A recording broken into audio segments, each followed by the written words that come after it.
बहाना नहीं, सच है। एक ख्वाब तो ये कि बचपन में आपकी मनमानी पूरी ना होने पर गोवा के सेंट सेबेस्टियन गार्डन में किसी डब्ल्यू की पिताजी, बात यह है कि वो कल मेरा स्कूल खुल दिल की हमारे पास मौका है तो हम चांस क्यों ले रहे हैं यार। दिखा दो ये पर्दा रुख से नकाब। भारत की पहली साइलेंट फिल्म राजा हरिश्चंद्र के बारे में बहुत से लोगों ने सुना होगा। वैसे तो पहली फिल्म पुंडलिक बनी थी, लेकिन ये ब्रिटिश कंपनी द्वारा प्रोड्यूस की गई थी, इसलिए इसे भारत की पहली फिल्म की कैटेगरी में नहीं गिना जाता और इसलिए 1913 में आई राजा हरिश्चंद्र को ही भारत की पहली फिल्म माना जाता है। Welcome to Bollywood era tales with Mamta. चलिए अब बात करते हैं साइलेंट एरा के दौर में बनी कुछ और चर्चित साइलेंट फिल्मों के बारे में, जिसमें से पहली फिल्म है मोहिनी भस्मासुर।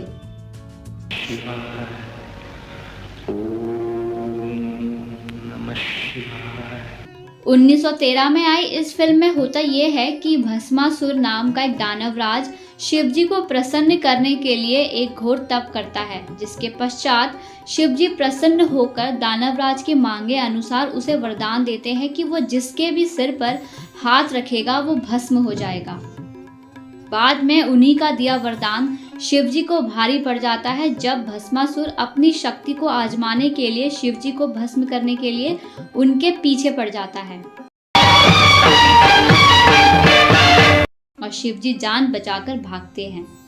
ये सब देखकर भगवान विष्णु प्रकट होते हैं और मोहिनी का रूप धारण कर भस्मासुर के साथ नृत्य करते हैं और फिर नृत्य के अंत में छल से वो भस्मासुर के सिर पर उसी का हाथ रखवा देती हैं, जिसके चलते वो खुद को ही भस्म कर देता है और इस तरह से दानव राज का अंत हो जाता है और शिवजी की जान बच जाती है। दूसरी फिल्म है सत्यवान सावित्री। ये फिल्म 1914 में आई थी और इस फिल्म में सत्यवान और सावित्री की कहानी को पर्दे पर उतारा गया है। जब सत्यवान अपने माता पिता के साथ वनवास में रहते थे तो उसी दौरान सावित्री ने सत्यवान से विवाह किया, बिना इसकी परवाह किए बिना कि वो जंगल में रहते हैं। लेकिन विवाह के बाद सावित्री को पता चलता है कि उसके पति का जीवन काल सिर्फ 1 साल का है, जिससे उसे बहुत दुख होता है। जब सत्यवान का अंतिम समय नजदीक आया तो सावित्री ने अपने पति के प्राण वापस लाने के लिए उपवास रखा, जिससे यमराज प्रसन्न हुए और सावित्री को दर्शन दिए और फिर यमराज ने वरदान मांगने को कहा, जिसके चलते सावित्री ने कहा कि उसे सत्यवान से 100 पुत्रों की प्राप्ति हो। उन्हें जीवन दीजिए, अपना वरदान सच कीजिए। मृत्यु के देवता यम ने बिना अच्छे से सुने तथास्तु का वरदान दे दिया, जिसका आभास उन्हें बाद में हुआ। बस फिर क्या था, सत्यवान को जीवन दान मिल गया और फिर दोनों पति पत्नी अपना जीवन खुशी खुशी बिताने लगे। 1917 में तीसरी फिल्म आई लंका दहन। दादा साहब फाल्के ने इस फिल्म की कहानी को हिंदू महाकाव्य रामायण से लिया था, जिसके लिए उन्होंने ऋषि वाल्मीकि को श्रेय दिया था। इस फिल्म में दिखाया है कि कैसे वनवास के दौरान माता सीता को रावण ने अपनी लंका में अशोक वाटिका में कैद करके रखा और फिर श्री राम जी के भक्त हनुमान ने लंका में आकर सीता माता को प्रेम स्वरूप श्री राम की अंगूठी दी, जिसे देखते ही माता सीता को वहां पर उनके होने का एहसास हुआ और ये विश्वास भी कि श्री राम उन्हें बचाने जल्द ही आएंगे। साथ ही फिल्म के दूसरे पहलू में दिखाया है कि रावण ने जब हनुमान की पूंछ में आग लगाई तो हनुमान ने उसी आग लगी पूंछ से लंका को जला दिया।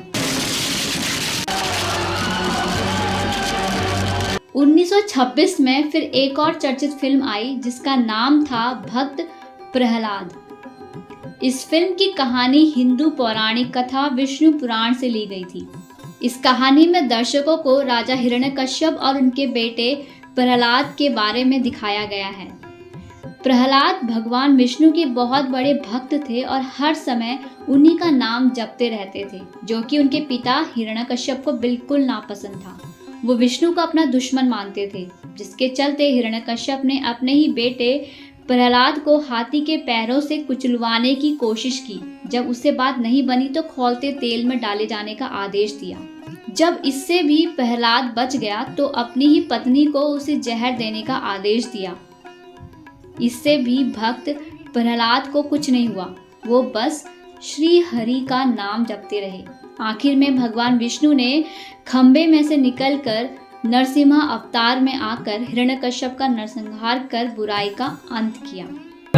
हिरण्यकश्यप आंखें खोल कर देख ले, मैं विधाता के वरदान की रक्षा करते हुए तेरा प्राण ले रहा हूँ।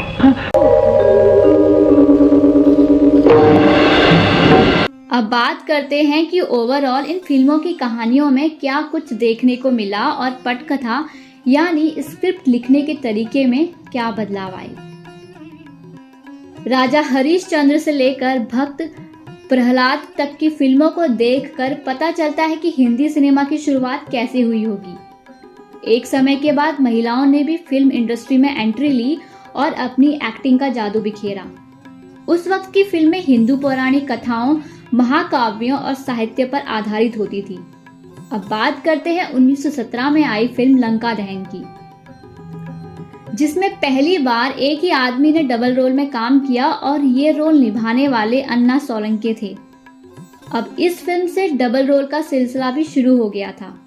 वही बात करें एक ऐसी चीज की जो दर्शकों में फिल्म को देखने की रुचि बढ़ा देती है, वो है special effects. Mohini Bhasmasur film से हमें वो भी देखने को मिलता है। दूसरी ओर हिंदी सिनेमा की कहानियों में एक और छोटा सा बदलाव देखने को मिला, वो है भक्ति का। अब कहानी के फ्रेम में भगवान की जगह भक्तों को लिया गया। जैसे कि सावित्री अपने पति के प्राण वापस लाने के लिए भगवान की तपस्या करती है, वहीं लंका दहन में हनुमान को भी भक्त के रूप में दर्शाया गया, जो अपने पूज्य श्री राम के कहने पर कुछ भी करने को तैयार रहते थे। भक्त प्रहलाद में भी यही दिखाया है कि कैसे एक बालक भगवान विष्णु की भक्ति में हमेशा डूबे रहते हैं और श्री हरि भी उनकी हमेशा रक्षा करते हैं। भक्ति की बात करें तो दर्शकों में भी भगवान के लिए प्रेम भावना कूट कूट के भरी हुई दिखाई दी। कहा जाता है कि लंका दहन फिल्म देखने के समय लोग श्री राम का सीन आने पर अपने जूते चप्पल भी उतार दिया करते थे। तब एक्ट्रेस को ही भगवान माना जाने लगा था। तो वहीं दूसरी ओर भारत की पहली फिल्म मेकर फातिमा बेगम ने बुलबुले परिस्तान बनाकर ये साबित किया कि महिलाएं एक्टिंग के साथ साथ फिल्म मेकिंग में भी अपना करियर बना सकती हैं। इनकी इस पहल से आने वाली महिलाओं के लिए फिल्म मेकिंग में करियर के रास्ते खुलेंगे, ये तो अब तय था।